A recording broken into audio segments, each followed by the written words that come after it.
அனைவருக்கும் வணக்கம். வாழ்க வையகம், வாழ்க வளமுடன். எல்லா புகையும் குலதெய்வத்திற்கே சரணம். ஐந்து கரத்தினை ஆணைமுகத்தினை இந்திய நிலைமறை போலுமையிலே நந்தி மகனின் நாணத்தினை குந்தியில் வைத்து போற்றுகின்றேனே. ஓம் ஆதித்யாய சாசோமாய மங்களாய புதாய ச குரு சுக்கர சனி பெய்யச்ச ராகுவே கேதுவே நமக.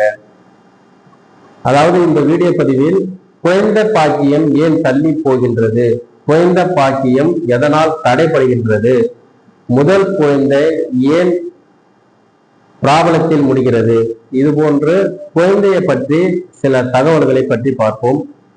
பொதுவாக ஜாதக ரீதியா குழந்தை பாக்கியம் தடைப்படுவதற்கு கிரகங்களின் அமைப்பையும் ஒவ்வொருவரின் தனிப்பட்ட ஜாதகத்தில் அவரின் பூர்வீக கர்மாவின் பலனையும் எதனால் இந்த குழந்தை பாக்கியம் தடைபடுகின்றது என்பதை ஒவ்வொன்றாக விரிவாக பார்ப்போம். பொதுவாக ஒருவரின் ஜாதகத்தில் குழந்தை பாக்கியம் தள்ளி போவதற்கான காரணங்கள், ஒருவர் ஜாதகத்தில் லக்னத்திலிருந்து 5ஆம் வீட்டில் சனி வக்ரமாக இருந்தால் பெருமளவில் இந்த பிரச்சனை ஏற்படுகின்றது. அதே போன்று நடக்கும் தசாபுத்திகள்,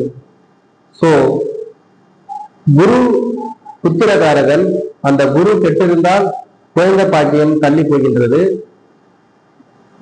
மெயின் இந்த சனி என்று சொல்லக்கூடிய 5ஆம் இடத்தில் போய் வக்ரமாகி குழந்தை பாக்கியத்தை தடை செய்வது 70% வச்சுக்கலாம்.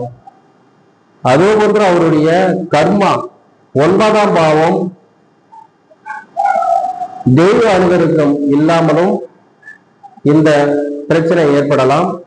குரு கெட்டு போனாலும் இந்த பிரச்சனை ஏற்படலாம். அவருக்கு நடக்கக்கூடிய தசாபுத்தி, அதுபோன்று கணவன் மனைவிக்கிடையே பிரச்சனை ஏற்படுத்தக்கூடிய 7ஆம் பாவம் கெட்டு போயிருந்தாலும், சுக்கிரன் செவ்வாய் கெட்டு போயிருந்தாலும் இந்த ப்ராப்ளம் ஏற்படும். அதாவது நம்மளுடைய ஜனன ஜாதகத்தில் 5ஆம் பாவத்தில் சனி பிரச்சனையாக வக்ரமாக இருந்தால் இந்த ப்ராப்ளம் ஏற்படுகின்றது.